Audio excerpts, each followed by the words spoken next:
Көп кабаттуу турак жай куруу токтоосуз жүрүп жатат. Бирок батирлерге кардар жок. Былтыр жеке компаниялар тарабынан 170 үйдү тургузуу башталган. Алардын дээрлик 50% бүткөрүлүп, суроо талаптын жоктугунан аңгырап бош турат. Күз келип дыйкандар өстүргөн жашылча жемиштерин сатып өткөрсө, турак үйлөрдүн өтүмдүүлүгү артат деген курулушчулардын үмүтүн таш капты. Бул ирет жер жемиштер да текейден арзан болуп өтпөй, дыйкандар чыгымга учурап жатышат. Мунун себеби түшүнүктүү. Заңгыраган кымбат үйлөрдү сатып алууга элдин чөнтөгү жука. Мурда салынган турак жайларга деле суроо талап төмөн. Үй сатуу менен шугулдангандар азыр кардырга караганда сатуучу көп болуп жатканын айтышууда. Мындан улам соңку 1 жыл ичинде Кыргызстанда мурда салынган мындай көп кабаттуу турак үйлөрдүн баасы 20-30% арзандаган. Ал эми Бишкекте бул көрсөткүч 24% түзөт.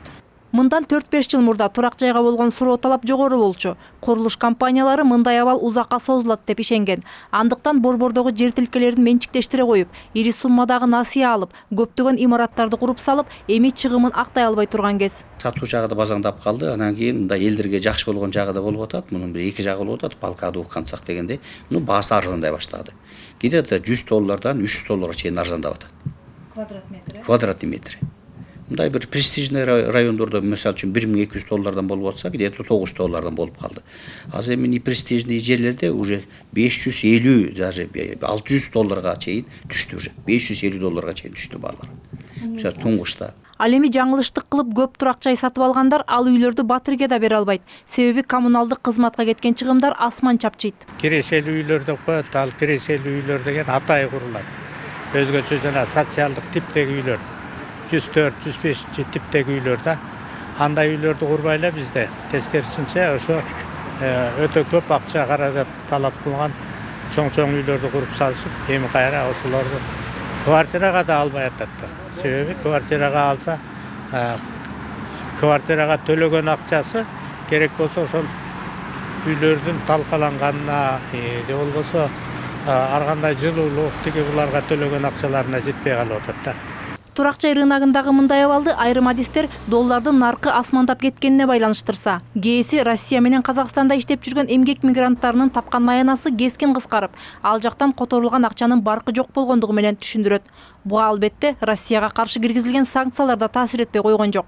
Анын үстүнө дүйнөдө нефтинин баасы арзандап кетти. Мындан улам айрым курулуш компаниялары турак жайды сатып өткөрүү үчүн ар кандай амалдарга барышууда. Жарнамаларында эгерде силер биздин үйлөрдөн батирлерди сатып алсаңар, биз силерге жеңилдиктерди беребиз. 2 кишиге путевка, мисалы Турцияга барасыңар, 2 жыл, 3 жылга чейин жанагы процент төлөбөйсүңөр деп ошондой чакырыктар менен, акциялар менен элди өзүнө үндөп атса керек. Ошонун негизинде акыркы кезде бул күзүндө индивидуалдык типтеги батирлердин санынын сатылышы көбөйгөн. Элдин сатып алуу мүмкүнчүлүгү төмөндөгөнүнө байланыштуу 104 сериядагы 1 бөлмөлүү батирлер мурда $38-40 миң кем эмес болсо, азыр ремонту барлар $30 миң. Ал эми ремонту менен шарты жоктору $25 миң да өтпөй турат. Мындай көрүнүш жакында өзгөрүп кетерине деле ишенгендер аз. Россияга каршы киргизилген санкциялар жокко чыгарылып, нефтинин баасы кымбаттап, чет жерде жүргөн мигранттар жакшы киреше таба баштаса, турак жайлардын өтүмү жогорулашы мүмкүн.